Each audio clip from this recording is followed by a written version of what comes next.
Hi guys, നമുക്കിന്ന് നാടൻ രീതിയിൽ വറുത്തരച്ച ഒരു ചിക്കൻ കറി ഉണ്ടാക്കാം കേട്ടോ. ബ്രോയിലർ കോഴി വെച്ചോ അതല്ലെങ്കിൽ നാടൻ കോഴി വെച്ചോ ഈ കറി തയ്യാറാക്കാവുന്നതാണ്. അപ്പോൾ ഞാനിവിടെ ബ്രോയിലർ ചിക്കൻ 1.25 കിലോയാണ് എടുത്തേക്കുന്നത്. അത് നന്നായി വൃത്തിയാക്കി വെച്ചതാണിത്. ഇതാദ്യം നമുക്കൊരു മൺകലത്തിലേക്ക് ഇട്ട് കൊടുത്ത ശേഷം മീഡിയം വലിപ്പത്തിലുള്ള 3 സവാള കനം കുറച്ച് നീളത്തിൽ അരിഞ്ഞത് ഇട്ട് കൊടുക്കാം. ഒരു വലിയ കഷ്ണം ഇഞ്ചി ചതച്ചത്, 10 പച്ചമുളക് നടുകീറിയത്, കുറച്ച് കറിവേപ്പില, ആവശ്യത്തിന് വേണ്ട ഉപ്പ്, ഒരു ഗ്ലാസ് വെള്ളം, ഇത്രയും ചേർത്ത ശേഷം ചട്ടകം കൊണ്ടോ അതല്ലെങ്കിൽ കൈ കൊണ്ടോ നന്നായി ഇളക്കി മിക്സാക്കിയ ശേഷം മൂടി വെച്ച് വേവിക്കാൻ വയ്ക്കാം. ഇത് വേവുന്ന നേരം കൊണ്ട് നമുക്ക് കുറച്ച് സാധനങ്ങൾ വറുത്തെടുക്കാനുണ്ട്. വറുത്തരച്ച ചിക്കൻ കറിയാണല്ലോ ഉണ്ടാക്കുന്നത്. അപ്പോൾ അതിലേക്ക് വേണ്ടിയിട്ട് ഞാൻ ഒരു 3.5 ടേബിൾ സ്പൂൺ മല്ലി ഇട്ട് വറുത്തെടുത്തിട്ടുണ്ട്. കരിയാതെ നല്ല മൂപ്പിച്ചെടുക്കണം മല്ലി. ഇത് നമുക്കൊരു പ്ലേറ്റിലേക്ക് മാറ്റി കൊടുക്കാം. ഇനി ഒരു 11 വറ്റൽമുളക് വറുത്തെടുക്കണം. നിങ്ങളുടെ എരിവിനനുസരിച്ച് മുളകിൻ്റെ അളവ് കൂട്ടോ കുറയ്ക്കുകയോ ചെയ്യാം കേട്ടോ. അത് നന്നായി വറുത്തെടുത്തിട്ടുണ്ട്.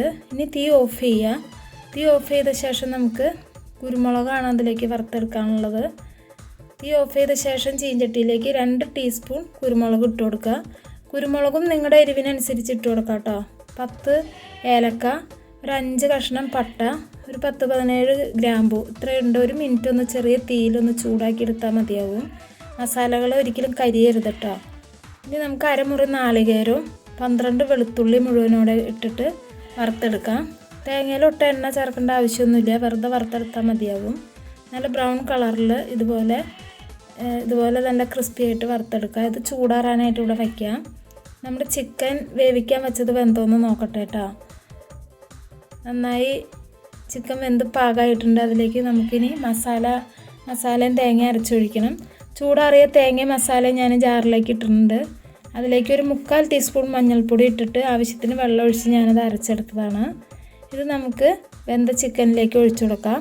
ജാറും കൂടി കഴുകിയിട്ട് ചാറ് എത്ര വേണമെന്ന് നോക്കി നമ്മുടെ ആവശ്യാനുസരണം വെള്ളം ചേർത്ത് കൊടുക്കുക.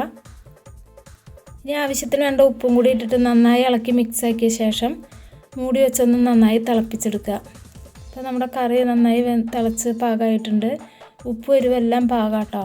ഇനി ഞാൻ തീ ഓഫ് ചെയ്യണം, താളിച്ചെടുക്കണം. ഞാൻ തേങ്ങയും മസാലകളൊക്കെ വറുത്ത അതേ ചീഞ്ചട്ടിയിലേക്ക് തന്നെ 2 ടേബിൾ സ്പൂൺ വെളിച്ചെണ്ണ ഒഴിച്ചു കൊടുക്കുന്നുണ്ട്. അതിലേക്ക് ഒരു 15 വെളുത്തുള്ളിയും കുറച്ച് കറിവേപ്പിലയും കൂടി ഇട്ട് മൂപ്പിച്ചെടുക്കുകയാണ്. ഉള്ളിയും വേപ്പില ഇട്ടത് എനിക്ക് കാണിക്കാൻ പറ്റിയില്ല, ക്യാമറ ഓഫായി പോയി അതാട്ടോ.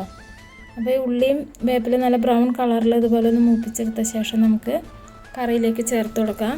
മൂപ്പിച്ചത് ഉള്ളി വേപ്പില ഒഴിച്ചതിന് ശേഷം ഒരു 10 മിനിറ്റ് മൂടി വയ്ക്കുക. അതിന് ശേഷം വേണം കേട്ടോ അത് തുറന്ന് സെർവ് ചെയ്യാനായിട്ട്. അപ്പോൾ നമ്മുടെ കറി തുറന്ന് ഞാൻ ഇളക്കിയിട്ടുണ്ട്. ഇത് എല്ലാത്തിൻ്റെ കൂടെ നമ്മുടെ ഏതിൻ്റെ കൂടെ വേണമെങ്കിലും നമുക്ക് കഴിക്കാം കേട്ടോ. നല്ല ടേസ്റ്റാണ്. അപ്പോൾ ഇതെല്ലാവരും ട്രൈ ചെയ്ത് നോക്കിയിട്ട് നിങ്ങൾക്ക് ഇഷ്ടപ്പെടുകയാണെങ്കിൽ ലൈക്കും ഷെയറും സബ്സ്ക്രൈബും കമൻറ്റും ചെയ്യാൻ മറക്കണ്ട കേട്ടോ. അപ്പോൾ അടുത്ത വീഡിയോയുമായി വരാം. ബൈ.